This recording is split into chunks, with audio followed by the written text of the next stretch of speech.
everyone. Welcome to Informed Dissent, a news podcast that brings you dispatches from the gender culture wars. I am your esteemed host this week, Jamie Reed, gender clinic whistleblower, and I am the co-executive director of the LGB Courage Coalition, which is currently being called a hate group by most of those who live in Cambridge, Massachusetts. I am joined today by disenchanted transsexual Corey Cohn, who is a podcaster on 2 podcasts. That's right.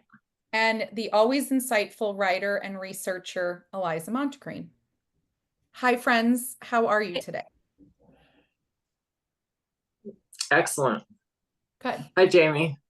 Hi. Hey, Jamie. I really thought you were going to introduce yourself as our esteemed host, Ben Appel, but maybe next No, I knew to edit that out. Okay.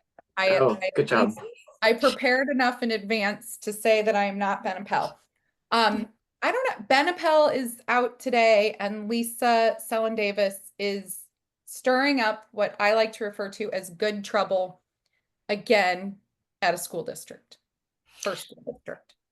Yep, she's doing the thing that she said she was gonna stop doing, but that was like several months ago. We need to have like an intervention with her. I actually think this kind of stirring up trouble is a good thing. If she doesn't do it, who's going to do it? Yeah, I think she was gonna stop doing it for personal mental health reasons. Right. Yeah. Oh, well, we'll just support her and help her power through. Yep. Okay. So first of all, last week there were a lot of amazing comments, which I just want to let all of our listeners know. I actually read them all, but often I can't figure out which Substack I'm logged into, so I can't reply to your comments, but I absolutely read every single one. So thank you for those comments. Corey, do you also read the comments? I read some of them. Yeah. One of them was it hurt me so badly that I spent all week ruminating about it, and I'm wearing a hat today because of it. Well, maybe that commenter will know what you're referencing. And Eliza, you read the comments because you actually sometimes reply. I sometimes reply, but I haven't been getting comment notifications for like a month. Oh, So I have to remember to check it several times a day. okay. And So Sancho reads the comments. oh, yes. And Sancho's here in the background, which is the cat, in case you're just listening. Okay, I'm going to read off a couple of the headlines. I think some of these are more relevant than others, but I think they're good to know. In case people are interested, the HHS report on the website did publish some minor corrections.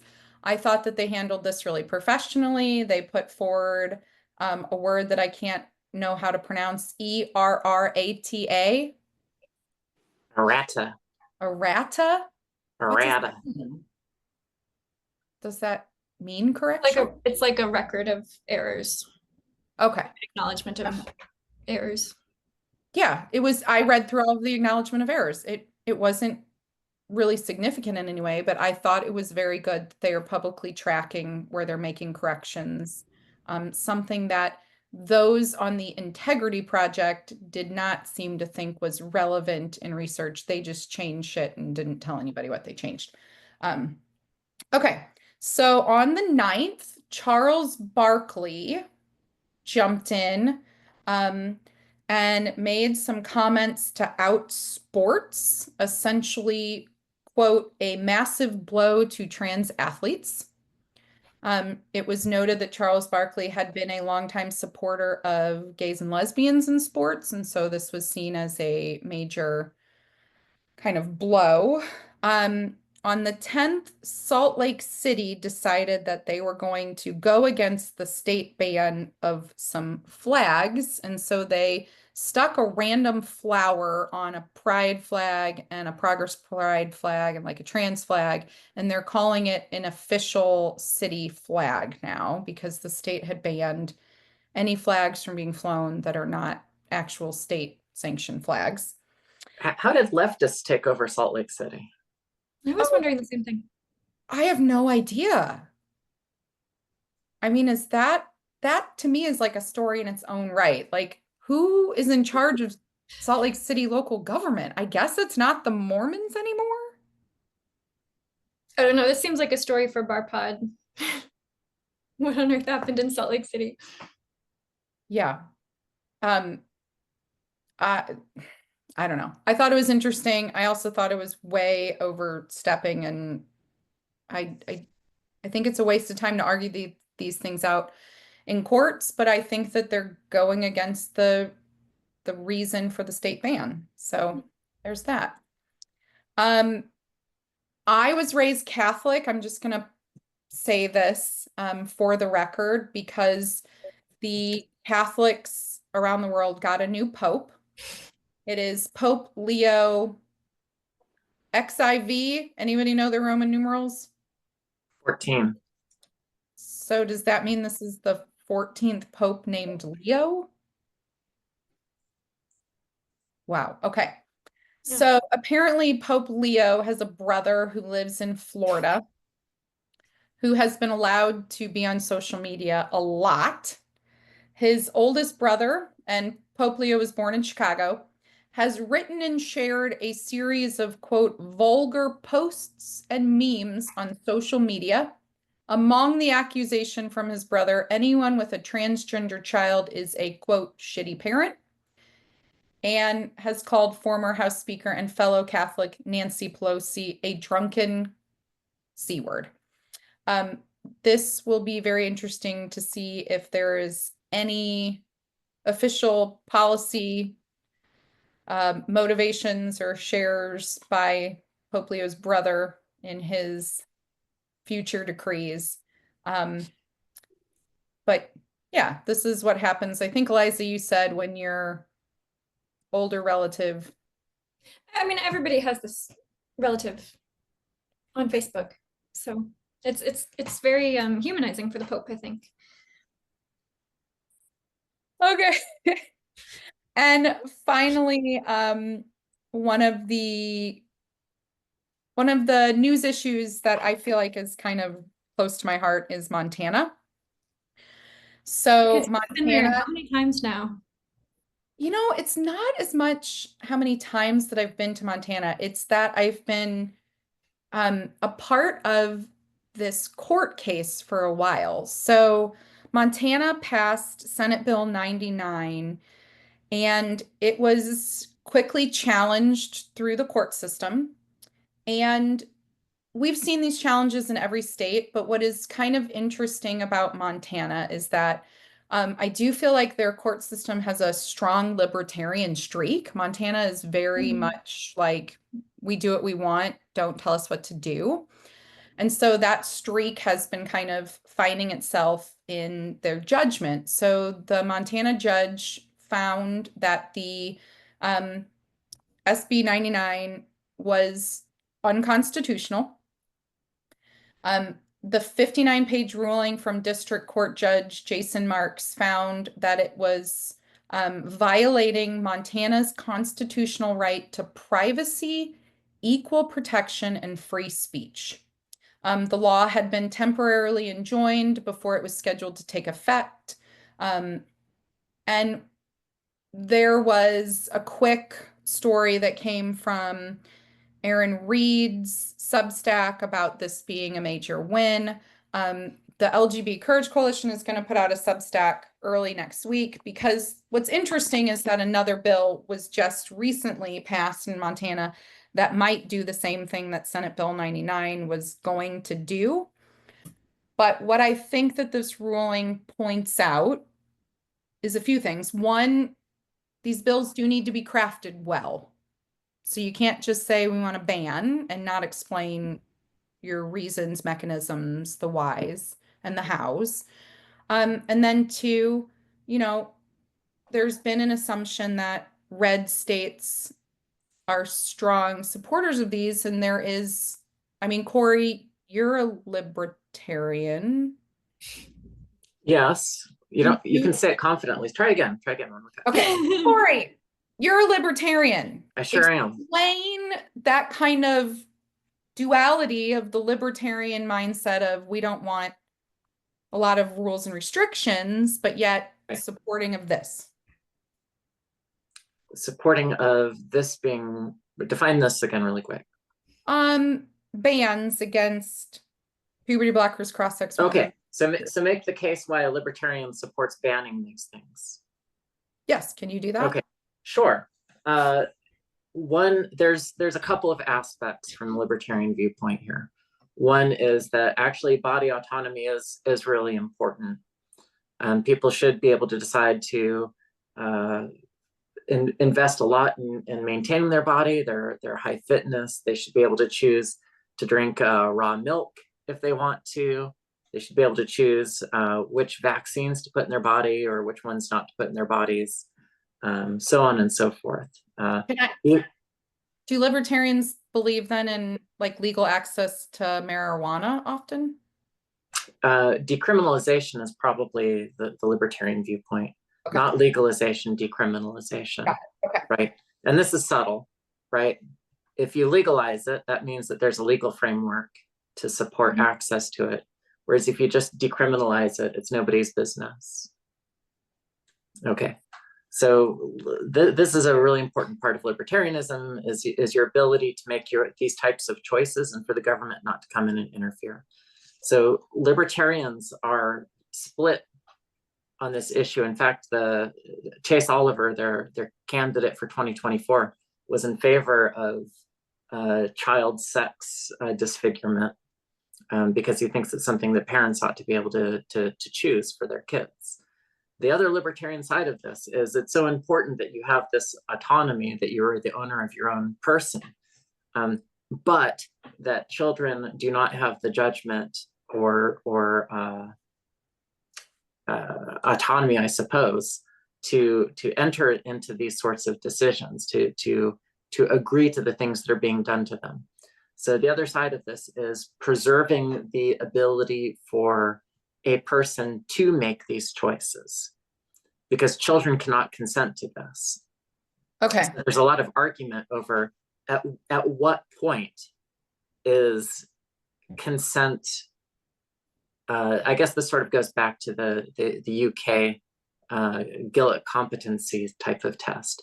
At what point is a person, do they have competency to make these types of decisions for themselves? And all of us agree, no 4-year-old does. And I don't think even all of us agree whether a 25-year-old does. But at some point, there's either a test that can be made at the individual level or some sort of rule that is set at a broader social level that says, at this age, people enjoy the presumption of being able to make this decision, or here's a test that doctors should apply to make a determination whether that competency exists. But libertarians like me would say children cannot make these decisions, and they have the right to participate in these decisions. Therefore, don't let these procedures happen until kids can be reach some level of competency to participate in it. Would you say that Montana has a strong libertarian streak, though? Is that kind of a correct assumption of that state?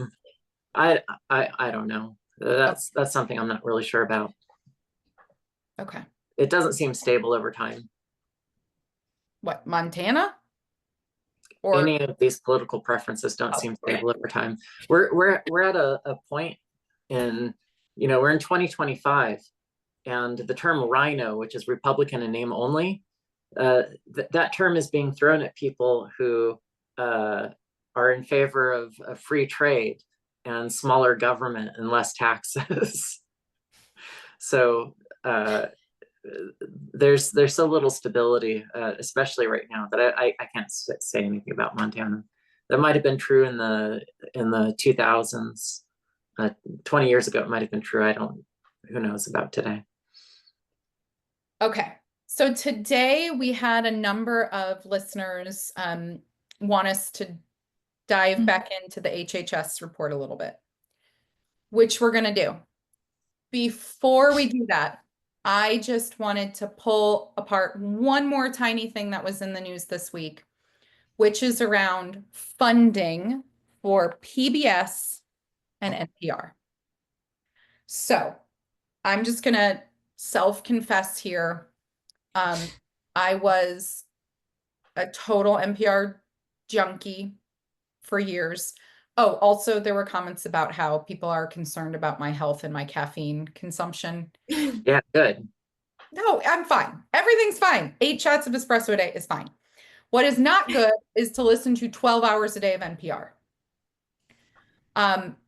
So I'm a self-confessed previous NPR junkie. I had answered phones before for their telethons. I was a pledger. Yeah. Okay, Corey done the same. What's interesting is that I think so many of us talk about NPR, but I don't feel like we've talked a lot about PBS. Mhm. So do either of you two have a strong history or thoughts about PBS's defunding or their take on trans? Have you seen anything? No. Probably haven't really seen PBS since I was a kid. But Oh. I don't think that it's in quite the same category as NPR. I think that there has been more balance, and there's also just a lot of programming that hasn't been politicized to the same extent. Like they still do the children's programming, they still do the, I guess maybe the times that I've seen it on, my dad is a big fan of their history documentaries where they tease out like one tiny little piece of information for 60 minutes, and then it seems like they still have a lot of content that is neutrally presented public education, but I've never seen coverage. I don't know if they've covered the gender stuff. Okay, interesting. Corey, do you have any thoughts on PBS? No. Okay. No. So I have an interesting historical piece about PBS. I do think PBS has weighed in a little bit on trans. And one of the things that was hugely influential to me personally before I started working in a pediatric gender center was there was an episode, I believe, of Frontline. Don't quote me on that part, but Frontline is one of those news shows that I loved. And okay, let me just go back to when I was a child. Tiny childhood memory here. We had one of those rotary dial televisions. And I remember that my dad had glued, like you had to click, A what? you had to click the channels Okay. to turn the TV channels like it was a. So, right, I remember. So if you wanted channel 13, you'd go, shh, No, not like that. You were and then it not would turn to pulling channel channel 13. No, I mean like it was a knob and you could only turn it So around. it's And like tuning a Oh. radio? is this not a thing? Was it not a okay, okay. Anyway, you watched the TV and Well, maybe you had so my dad was a little bit still is an amazing human being, but a little bit of a strange duck. I remember that he had glued wooden little blocks on either side, and you couldn't turn the channel off of PBS. okay. It was So that's the parental controls of an earlier time. that was the parental yes, exactly. You could not turn the channel off of PBS. So I remember being a kid on Saturday morning, and everybody else got to watch Saturday morning cartoons, and I watched the local college geography streaming class that was on the TV because the local community college had a television program for their geology class. So I learned about rocks on Saturday mornings because I could only watch PBS. So how to It's no wonder you became an anarchist, Jamie. well, also I have friends that tell me I appear as if I was homeschooled, even though I was not. Yeah, I can feel like totally, a I can homeschooler. totally see that. Yeah.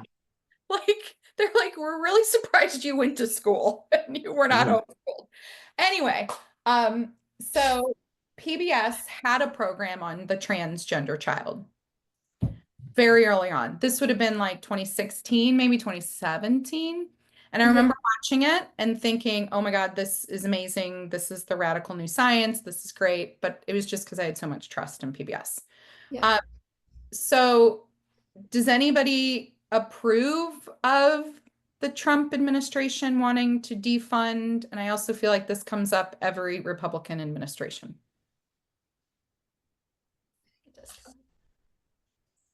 Do we defund NPR, PBS?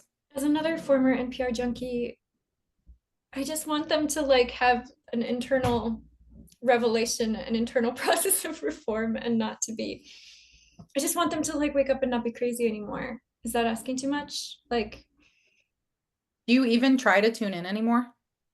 I mean, I played the NPR game for a number of years, and now I just listen to the BBC. What's the NPR game?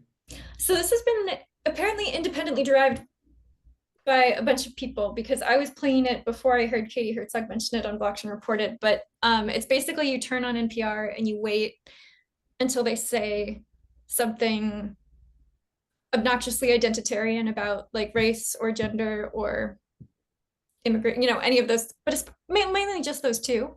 And then you turn it off and you see how long it was. Corey's it's usually like 60 seconds. Yeah. Okay. It got you. I started doing this during the pandemic, and yeah, you could do it now. And I did it a little bit during 2024. You turn on NPR, and the next story is going to either be about the environment, about Gaza, about abortion, or about environment, Gaza, abortion, or race, some sort of racial equity thing. Okay. Almost guaranteed that it won't take more than, there might be one story that's not one of those 4 categories, but the next story will be. And so you basically turn it on, you get to one of those and you just turn it off. Yeah. I think at one point, I think this was somewhere around August or September of last year when the campaign was really at the high level. I went and I looked at the NPR website where they list all the stories that they broadcast. And there was something like 85 abortion stories in a 30-day period. And hey, could we play devil's advocate though? I mean, was it not a big Supreme Court ruling and it was being kicked back to the states? I mean, shouldn't they have had some coverage of it? Yeah. That just seems like a lot though. It's a lot. Okay. It's a lot. Okay. It's a lot to have at least 2 new abortion stories every day. Okay. And putting them in rotation. That's a lot. Okay. Like it's basically it's for one audience, and it's really to get people charged up to support one political viewpoint.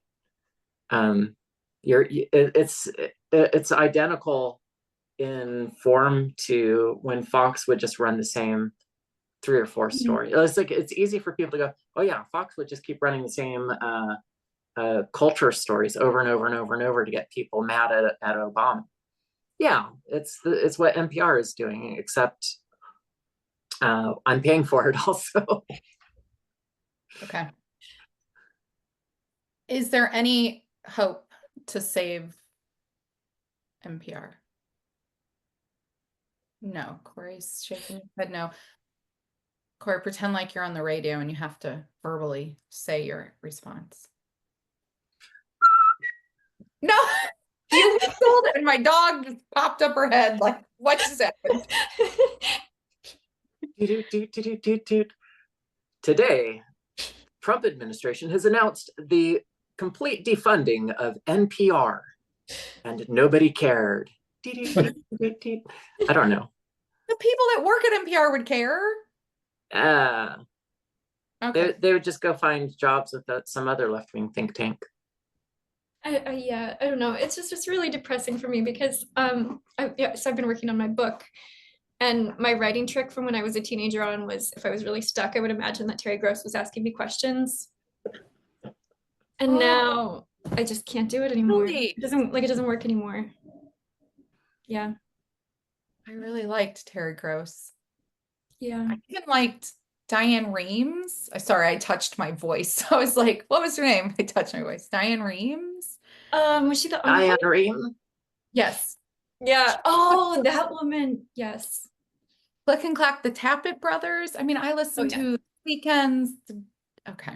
Prayer Companion, which we've talked about many Okay. times on this podcast. Science Friday, which has Science become Friday. completely corrupted. Correct. Yeah. Radio Lab. I loved Radio Lab. Oh, it was so overproduced. It made me want to stab the radio, but Oh, that was one of my favorites. Okay. So I have one more NPR question for you because I have a lot of self-doubt sometimes. okay. In theory, if you had one of the biggest culture kind of war stories break in a local NPR area, and it was a whistleblower, Yeah. which is normally a lefty go-to, and they were a nice previous NPR listener. Yeah. This is all hypothetical. This is all Yeah. hypothetical. Yeah. Do you think that that local NPR station should have ever spoken to that person in their own backyard? Definitely not. Because it might give people the wrong impression about a key culture war issue. Okay. That was the thing that struck me in the heart the word. Yeah, no, that's pretty demented. Even after I emailed all of them a bajillion times and I was like, I would love to speak to you. Also, you spoke to Aaron Reed and Evan Urquhart about me. Yeah. And I'm your resident in your region. Yeah. Do you please speak to me? No, never. No. Okay. I think I told this story before, so I'll keep it very, very short. But a couple of years ago, I went and I had a meeting with the president of our local NPR affiliate, WFYI. How do you get these meetings? You just ask. Okay. I know what email I'm sending after this. Hi, I've been a long time supporter. I'm not anymore. Could I have 30 minutes of your time and just talk about, what's going on? Okay. That's almost identical what my mine said. And he said, they sure. gave you a meeting. Of course. Did you? Okay. Okay. So I guess we should encourage all of your listeners, email your local NPR president and ask for a meeting. So the thing that I always encourage is don't go in with the mindset of, here's my list of complaints, you need to do better. Go and say, I want to share my perspective. This is my story. Mm-hmm. This is my story. This is where I'm at now. I want to tell you my story and maybe just get your feedback on it. Okay. So you had the meeting. Yeah. And what he said is that all of the young people, the people who used to admire the bro cause of the world, they're like that does not exist in this young generation. They are all activists, and the place that they are exercising their activism is in the field of journalism. Yeah. So they are justice minded. They are social justice minded, and they already have come in with a viewpoint. They don't see neutrality as a value to be communicated, or as a how to put this. Neutrality is not a framework for conveying information to them. The idea that you would present a list of facts and trust the reader to reach the conclusion, they don't believe that. They believe the reader needs to be led to a conclusion. Yeah, I mean, I did a journalism degree, and in the late 2000s, and I remember there was so much time spent problematizing even the pursuit of objectivity, that I was just sitting in seminar, I'd be like, why are we here then? Like, like even if you know you can never attain it, like the pursuit of objectivity is supposed to be like that's why I was in the journalism program. It was completely bizarre. It was one of those, you can just see something kind of eating itself from the inside out in real time. Because, wait, so the conversation was around pursuing something that could never be obtained? No, that I think that would be a very different conversation. It was like, why, it was much more like, why would you even bother to try to be objective? Because objectivity is That's completely like, impossible, and it's like biased in favor of, you know, the powerful, and like oh, to talk about the impossibility of total objectivity is, I think, good for journalists. But this was very different. This was like, there's no reason for us to be here. And I feel like my Yeah. college education was kind of like that, because like history, literature, anthropology, like all of these disciplines were just like the natural conclusion from working with the professors was, oh, it's really problematic to like do any of this, and like there's no there, and like you can't report, you can't learn anything about another culture as an outsider, so I guess we don't do anthropology anymore. I this is a really interesting rabbit hole to go into. So my undergrad is in anthropology and yours is in journalism? journalism and history. Okay. I was a journalism major for a semester and I was talked out of it because I was told that you will never go anywhere without a good editor because you spell like your spelling is atrocious. And my grammar skills were not that great.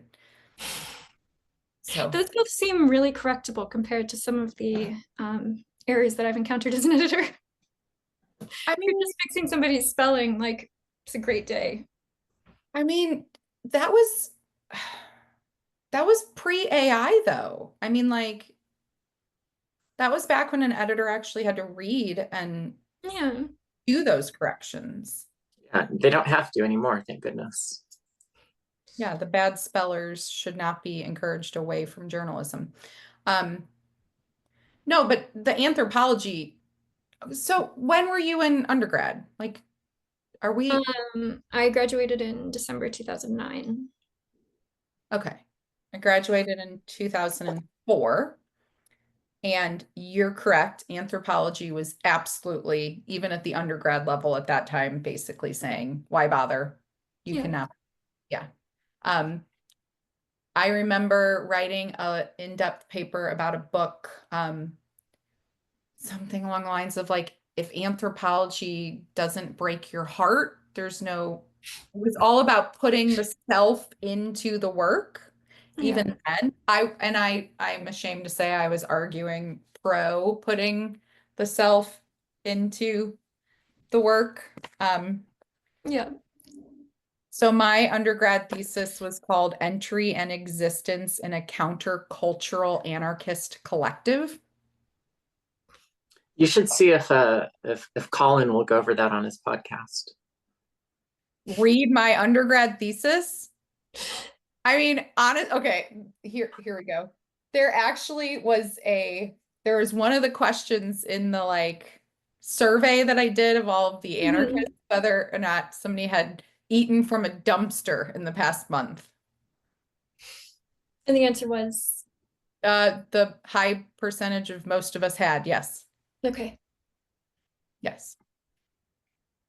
But yeah. But no, I was totally arguing then that it should be about the self because you could not be objective and remove the anyway. Yeah. Anyway, the we should talk about the HHS report. We should. Who's okay, I have finished it. Gotten to the end. 60%. Okay. So you've not read the therapy chapter. I just got into the therapy chapter. Okay. Corey, have you read? Just flipped around it. Okay. So I have the least.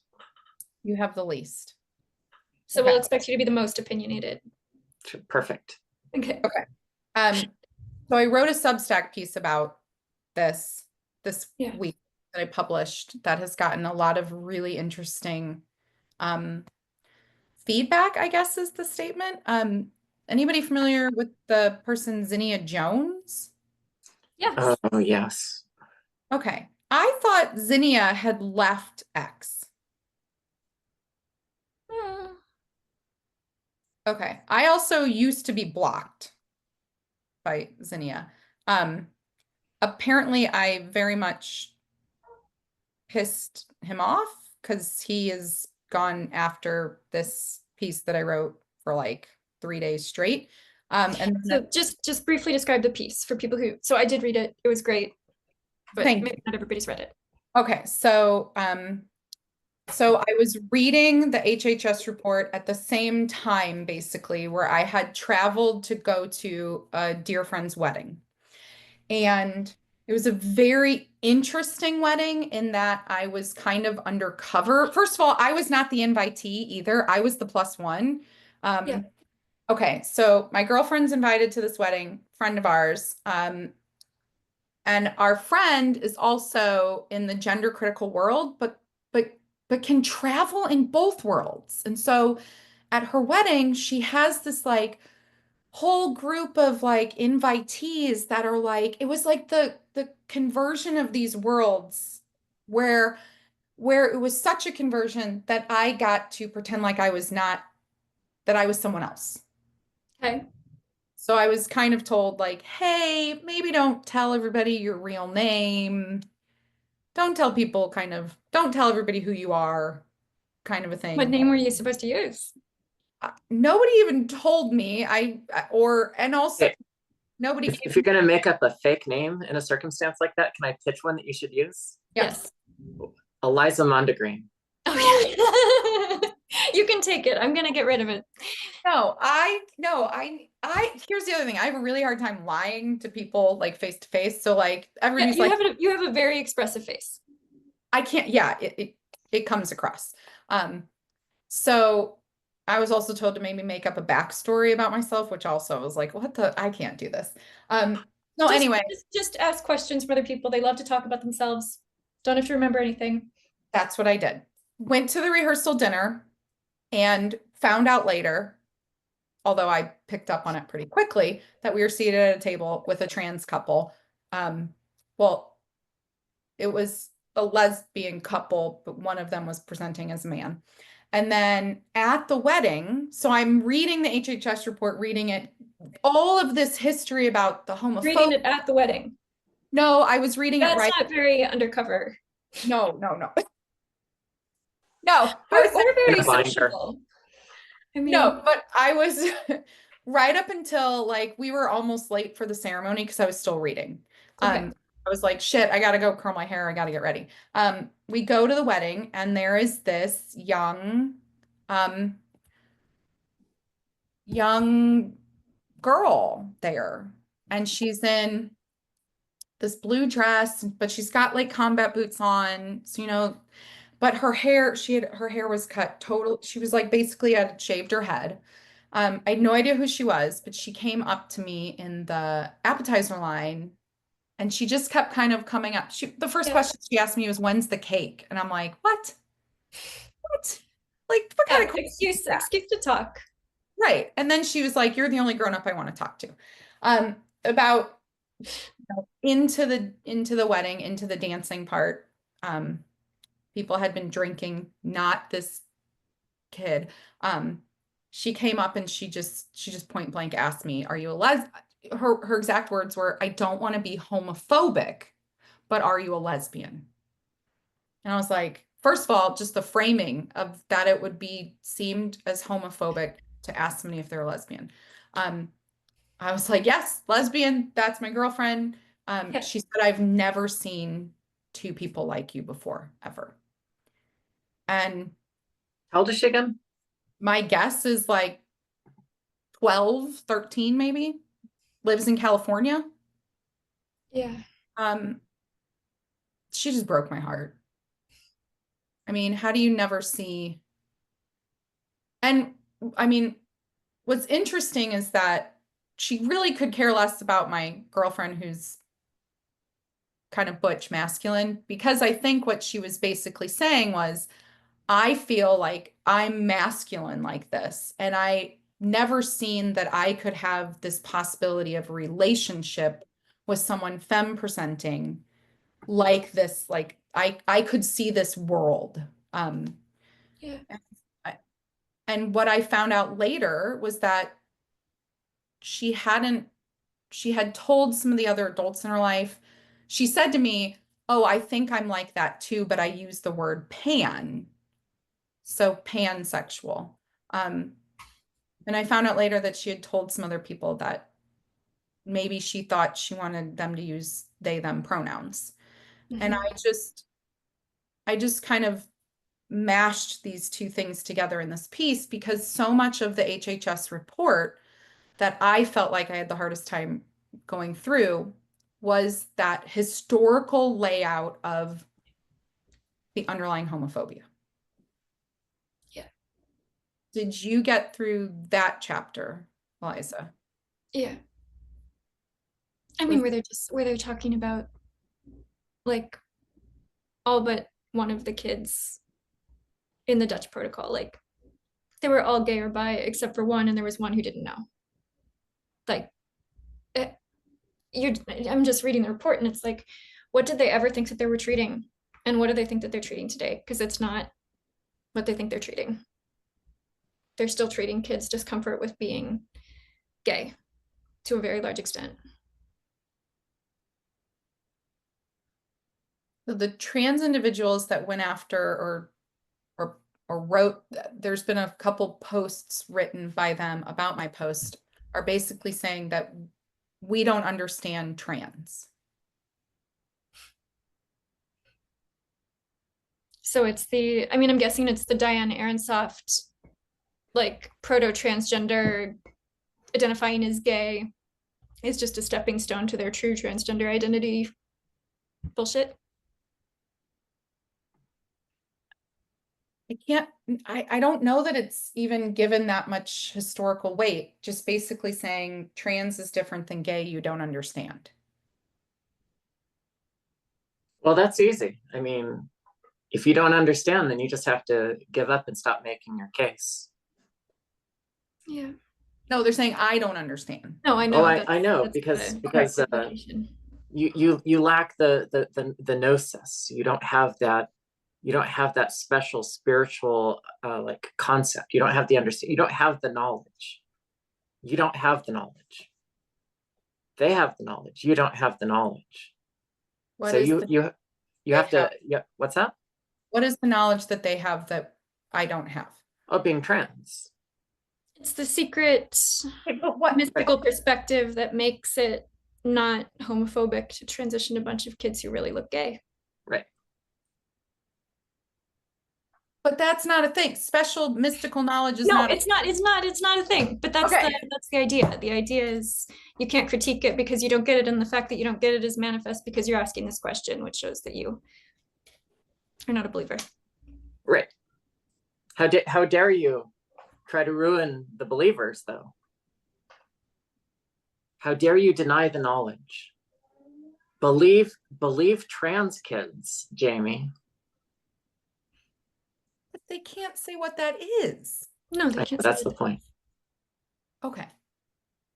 But if you go through the HHS report, it just walks you through the only differential that they were doing, the thing that they could suss out though, was what I refer to as the proto-gay. Yeah. Which Zinnia says that it is homophobic to use the phrase proto-gay. Okay. Because why? Because that's what homophobes would say about. I don't know what his entire point was. Yeah. Well, it's what's the terminology for it? It's a moral taint that you're using language that bad people also use. You're morally contaminated if you use language that somebody else used for a completely different purpose. what is the, what are the other people use that for? Are they trying to imply that I mean, I think focus, I don't think they use the word proto-gay, but I mean, I've seen trans activists point at focus on the family talking about kids who might grow up to be gay. And it's like recognizing that gender nonconformity might say something about sexual orientation is problematic because some people would then crack down on the gender nonconformity to hopefully, in their perspective, preempt the appearance of the much more dreaded sexual like but it doesn't, of course it's not actually problematic to notice like, hey, this kid might grow up like they're just a little different.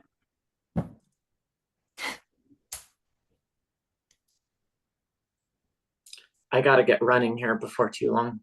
Okay, well, we can want to talk about your non-gender thing of the week?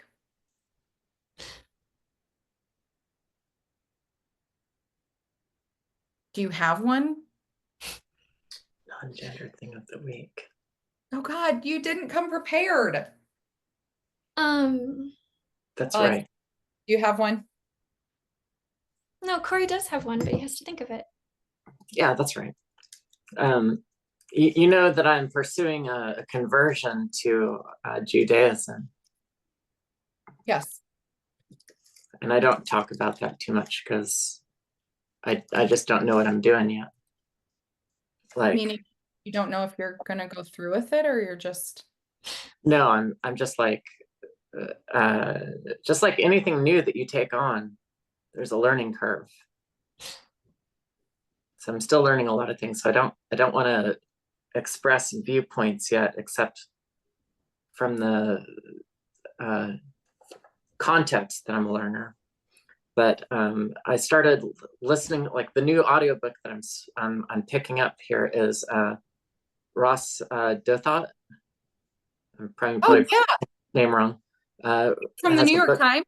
Yeah, from the New York Times, released a book called Believe, Why Everyone Should Be Religious.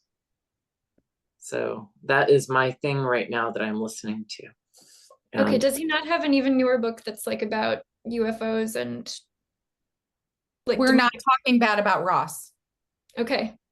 We're not? He changed my life. Okay. How? How did he change your life? Oh my God. He wrote an NPR, not an NPR. He wrote a New York Times piece and it straight up said in it, liberals, if you still believe in pediatric gender medicine, you are going to come to the belief eventually, basically, that you have been duped. And I've tried to say this before, basically, because I've never had contact with this man. How do you spell his last name? Douthat.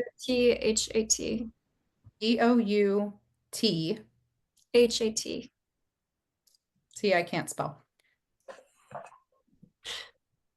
Maybe we should invite him on this podcast and just have a conversation. We've never had a guest before. Are we going to ever have guests? Maybe there will be a week when none of us is available except for, and then we can just have one total stranger come on and say whatever they want. And he could talk about, the kind of the dark ghostly presences. When did you read this article? At what stage did you read it? Working in a gender center, still, no, God, I gotta find it. I believe I had left by then, but I wasn't figuring out yet what I was gonna do with all of my, what the hell did I just participate in? And I read this article and he just blew my mind and I was like, oh my God, I have to do something. And I've never gotten to tell him this. Oh, okay. It was published on April 13th of 2022, and it was titled How to Make Sense of the New LGBT Culture War. Okay. And Corey, tell us more about the book that you got. Yeah, it's just making the argument about why we should be religious.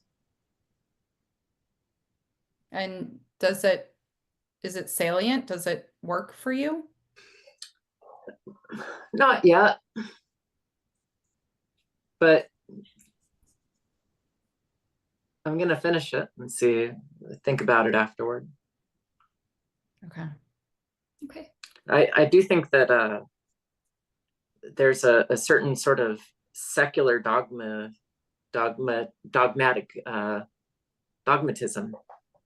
that when we say, science can explain this, therefore religion is superfluous.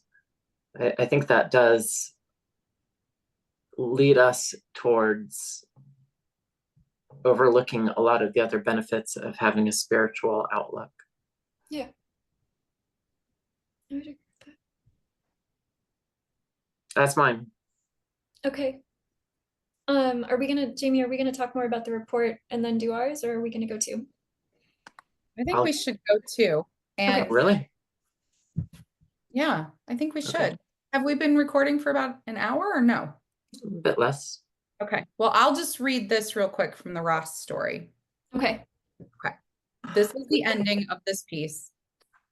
The one sentence that I think eventually just, yeah, this is pretty much why I had to go public. He wrote, which means that if you are a liberal who believes as much already, but you don't feel comfortable saying it, your silence will eventually become your regret. And the sentence before that said, within too short of a time, not only will conservatives, but most liberals will recognize that we have been running an experiment on trans-identifying youth without good or certain evidence, inspired by ideological motives rather than scientific rigor, in a way that future generations will regard as a grave medical political scandal. Yeah. And I felt, yep, my silence is already, I already regret my silence. Yeah. So, yeah, reach out to him, Corey. Tell him we talked about your book and he created a whistleblower. All right, I'll see what I can do. Okay. But that's not your non-gender thing of the week. Okay, bye, Corey. That's not my non-gender thing of the week, but yeah. What's your non-gender thing? Tornadoes. Today? Yesterday? No, we haven't had one yet, but Okay. yeah, just it's tornado season here coming up in my hometown soon. So I've just been thinking about tornadoes a decent amount and thinking about how we truly are the only ones responsible for our own first response to crisis. And I saw you had tweeted out something yesterday about storms as well. And I think there's something really interesting about being a Midwesterner in that sense of that we have to have that. It's, you constantly have to be prepared for that. And we don't have it's not like you get a 2-week leeway and where's the hurricane coming and which direction is it? Yeah, but it's also not, oh my God, there was just a massive earthquake. Right. Right, yeah, it's a different kind of living with it. Yeah, it's like, it's going to come in this season. Do you have your shit together? Like, you should have some stuff together. Where are you going to go? Yeah. Kind of. Yeah. Do you have a place to go in a tornado? Basement. Okay, you have a Yeah, basement. the basement where the washer and dryer for the apartment are. Yeah, but I grew up with people having those great big cellars that you open from outside the house, and you go down like in the countryside. Yeah.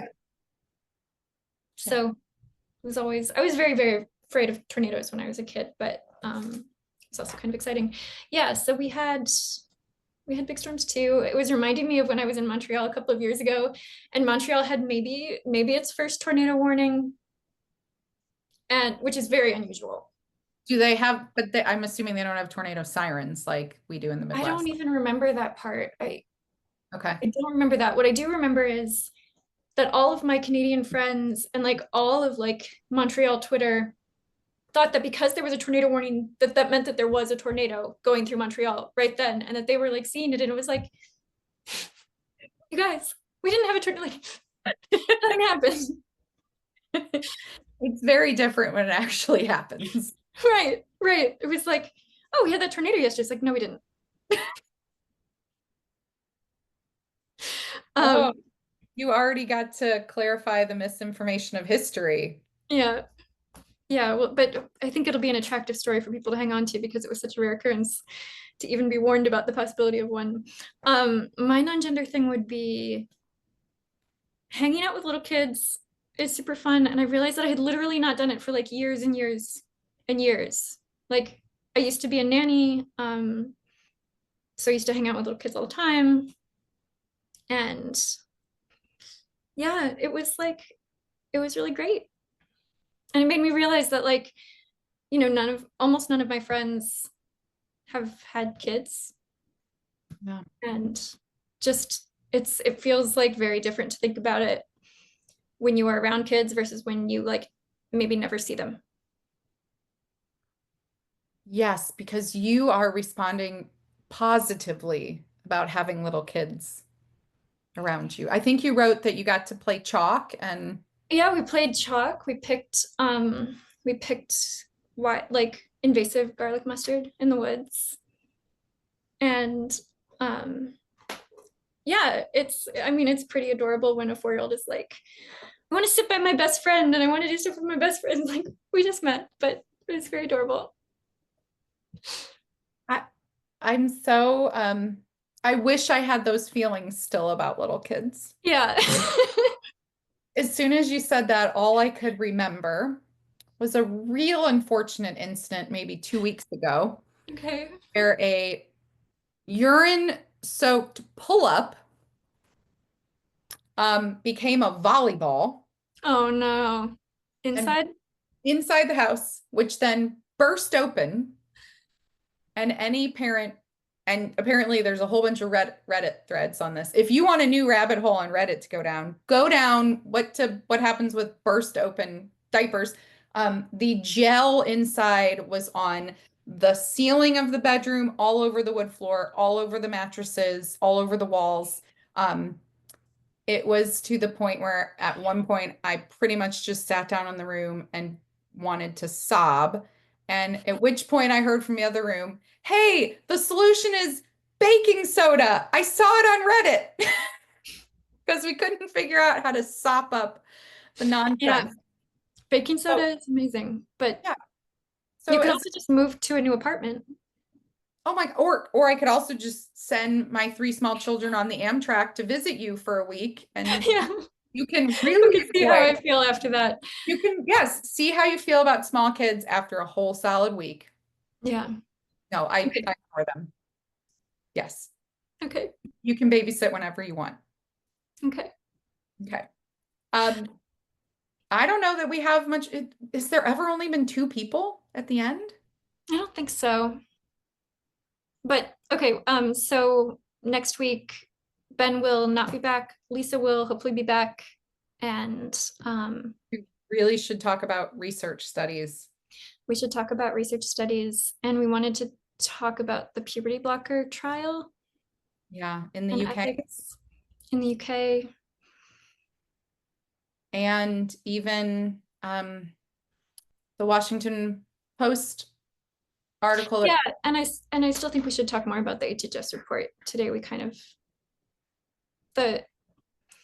everybody should read Jamie's article just about, yeah, It was really hard to write. it was really hard to read. Like it was hard to read your article about it. It was hard to read the report about it because I feel like there was nothing new for me in those sections of the report, but to see it all brought together in one place. And, you know, it's in this really undressed language, so nobody's hyping it. Nobody is, you know, spinning it politically. And it's just like, it's just really devastating to read it all in one place. None of the politicization is necessary because it speaks for itself, what it has been and what it still is. Sorry, yeah. It's just so clear where it started. Yeah. That's And what's so devastating. yeah, and none of this happens unless society in general and everybody involved in it in an adult capacity has ideas about a right and wrong way to be a boy or a girl. And that especially gay kids are going to run afoul of that. Yeah. Yeah. Because we felt that as a kid. Yeah. Yeah. Well, So yeah, we'll come back to that too, but let us know in the comments what else you want us to talk about. And I think we should probably do like maybe an AMA or an ask us anything okay. sometime soon. Yeah. Yeah. And also the American Psychiatric Association conference is coming up, so there might be some news stories Okay. that as well. Yeah. Okay. All right. All Thanks. right. Have a lovely weekend. You too. Bye.